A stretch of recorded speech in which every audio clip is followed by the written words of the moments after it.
So lads, the Houston Rockets may have quick fixed one of the fastest rebuilds ever with what looks to be one of the best drafts ever for a team.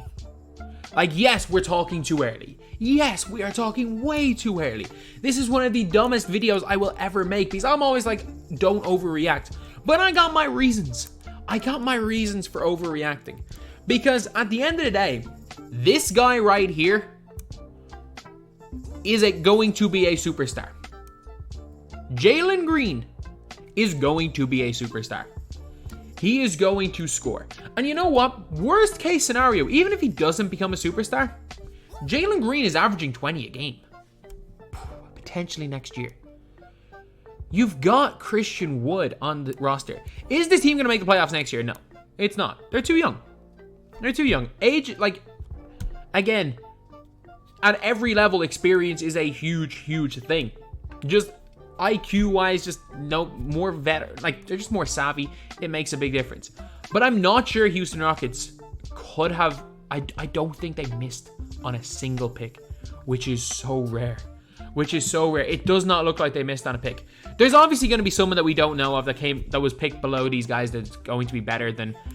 I can guarantee that it's not going to be a case that all four of the guys they picked in the first round were the best at their specific time. But, I mean, it looks spectacular. Their future is bright. And they also... The one thing is, what I would say is, like, I thought that the Nets picks... I was thinking, you know what, maybe they're going to be worth quite a lot more, but they do seem to have KD, Kyrie, and Harden in long term. And unless we see one of those two breaking down with injury, I think if we see either Kyrie or James Harden start to get hurt coming towards at some different stages next season, I can see maybe them not winning the title. But if the three of them stay healthy, look, they're winning. But the thing is, they are three guys that do have injury, that do have quite... KD has history of long-term injuries. Harden was unbelievably healthy through his whole career. The problem was he didn't show up in shape last season, then got hurt. I assume he's going to show up in shape this season. And Kyrie has a massive history with injuries. But those picks may not be as good as they potentially could have been from the Nets. But, like, looking at these picks, you got Jalen Green with the second pick. A no-brainer. First of all, hindsight 2020, even if he does end up better than Cade Cunningham, at the time, Cade Cunningham was the no-brainer number one. Just saying. But the thing is, if he goes and wins Rookie of the Year, which he probably will, it's actually shown, like, it'll actually be a case of the last 3 Rookie of the Years not having played college basketball in America, which will be mad. And actually, the Rookie of the Year before that was Ben Simmons, who played a year, who basically had a redshirt year because he got injured. So the last 4 Rookie years of Jalen Green wins will have not played college basketball the year before. And then there was Şengün. This guy, you're gonna like watching him because just so I don't get copyrighted, we're just gonna be showing this small thing in the footage. But if you guys can see right here, the dude talks to himself as he's shooting free throws. So he talks to the ball. He talks to the ball when he shoots free throws. He legit brings the ball to his face and talks to the ball. And you might be thinking, what the hell is he doing on the free throw line? He's an 80% free throw shooter. He hit a big, deep three-pointer, and he has shown some ability to shoot the ball. He really has. Then you've got Usman Garuba. I'm going to talk about him a little bit later. And then you got Josh Christopher. So these guys were the 4 first-round picks. And I knew a lot about Usman Garuba. I've been watching Garuba for years. I didn't know a lot about Şengün before the draft. Look, this was the one year where I didn't really follow the pre-draft too much. I didn't really watch, obviously, I didn't really watch much of the Turkish league. Normally, I'd only watch those type of players play if there was a reason for me to be doing that. Because I wasn't really making mini basketball videos. I didn't really watch too much. But I'm keeping a close eye on Usman Garuba for a couple of years. And this guy had blown me away before. And I think he's not going to be a star by any means. Well, he's unlikely to be a star, but I think he could be good. And then obviously 24th pick, you have got Josh Christopher. There we go. You can see his picture there. He was the 24th pick. And this is the crazy thing. This is the one thing. Again, Josh Christopher's been doing all right in Summer League. Let's not talk about like Summer League stats because they don't mean anything. The fact that Jalen Green and the fact that Şengün's putting up 20 and 10 in a lot of Summer League games does not mean he's going to put in 20 and 10. He may not even start. Dude's just turned 19. He may not even start for the Rockets. But they're good signs. They are good signs. And a lot of their qualities that they've been showing in Summer League can transfer. But this is what I like. The Rockets praise Josh Christopher's character. Because that's something that, when someone's not going to be a star, is very important. And Josh Christopher's been good. Again, you can't necessarily take into account the box score because that's not the most relevant thing. But you see here, his communication intensity and will to compete is the best they've ever seen. Like, the Summer League coach was asked about the performance. His communication, like that, they are the lines where you want to see from your fourth first-round pick. This guy right here has spent the summer playing in the Olympics for Spain. Was he great in the Olympics? No, he wasn't. He was Spain's backup power forward, played quite a lot with Willy Hernan Gomez, and didn't show really any ability to score the basketball. But that's okay. Because what he did show was the fact that the dude can guard anybody. The guy can switch onto guards. The guy can guard centers. The guy's got a 7'3" wingspan, blocks shots, is quick on his feet, rebounds the ball well, hustles well. And you know what? He is willing to shoot the ball. He shot a couple of threes in the Olympics. Is Usman Garuba Luka Doncic? No. He's not. Usman Garuba is not Luka Doncic. Honestly, I don't even know what his stats were last year in Real Madrid. Because, again, it doesn't really matter that much. Like, he played 16.5 minutes per game. He played 18.7 minutes per game in the ACB, 16.5 in EuroLeague, averaged 5.6 in the ACB.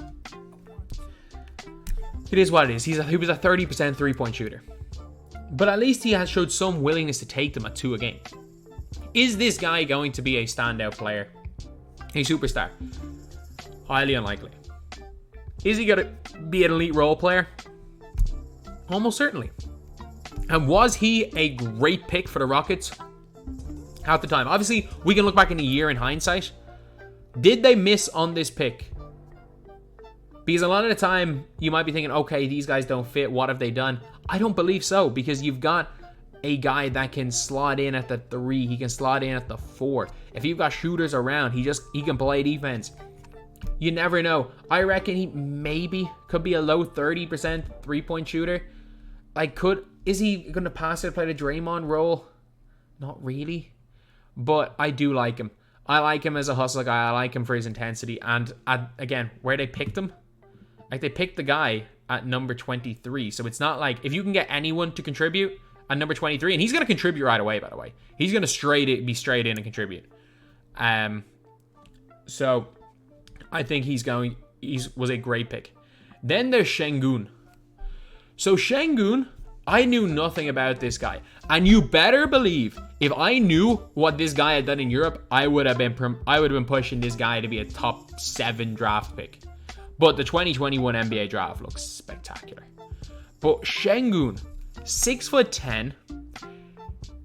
He's not Nikola Jokic, by the way. He's not Nikola Jokic. But at 18 years old, he was the MVP of the Turkish Basketball League for Beşiktaş. That's not easy to do. That is really not easy to do. And I think in any other year, where obviously this year was this is looking like one of the best drafts we've seen in a long time.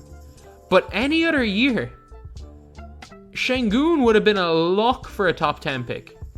And he slipped to number 16. He slipped to number 16.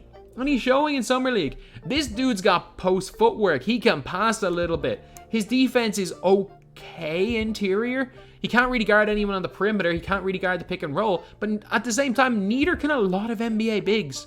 A lot of good NBA bigs. Neither can Nikola Jokic. There's ways to work around that. There are ways to work around that. He's obviously not physically as big as Jokic. Doesn't pass the ball like Jokic. It's a bad comparison. Domantas Sabonis is probably a better comparison. But Şengün, an 80% free throw shooter, can shoot. If he's he didn't shoot much in Turkey, but you're not going to, if you're a big man playing in European leagues, especially an interior big man, you're not going to shoot, because at the end of the day, it's not like college where the most important thing is about his development. The most important thing is winning the damn game in Europe. So I think he's going to shoot the ball a little bit better. His footwork's spectacular, his finishing spectacular, his IQ is great. He may not start this year, but this guy at 16 could be one of the steals of the draft. And then, we know Jalen Green. Jalen Green was a no-brainer. Like, this guy is as good. This guy is as much of a sure thing as we've seen. Cade Cunningham's a sure thing, by the way. This guy is a sure thing. These guys were as much of a sure thing as they've ever seen. This guy looks a step above the rest of them, though, having played in the G League, playing against pros. And it is now looking like more and more people are thinking, especially for the top prospects. Obviously, a lot of guys more people will still go to college in the NBA, because if you go to college and it doesn't work out, you still got a degree. You've still got something to fall back on. However, if you go to the G League and it doesn't work out, you've got $500,000 and nothing. If you're smart, well, let's say 50% of that's gone in tax. By the end of that year, with everything, you might come out with $150,000. If you can get a college degree with that, be my guest. Go ahead and do that. But I think for the top recruits that are guaranteed to be drafted anyway, I don't think going down the pro route's a bad idea. I don't think going to G League's a bad idea. And we're seeing it more with LaMelo Ball, with Jalen Green, with Luka Doncic playing in Real Madrid. That the guys that have been playing against seasoned pros and doing well against them do tend to be more ready straight away. At the same time, RJ Hampton did struggle. But yeah, I think it'll be a case of where we see a lot more American prospects either going away, and I think a lot more are going to go down the G League route. Because I actually really think, like, as much as I always say that I think that probably the better route is to go and play professionally, rather if you're like a top recruit, because I think that's going to give you a better standard of basketball. Like, at the same time, a lot of people are just saying, oh, that's just bias for European. No, I just think it's a better standard of basketball. But I think that the G League might very soon be the best route for these top recruits. Because, one, they don't have to leave America, which is huge. Like, going to a country, like, there's no real, outside of Australia, English-speaking country, predominantly English-speaking countries where you can get a decent standard. You can go and play for the London Lions, but, like, you're not getting drafted off that.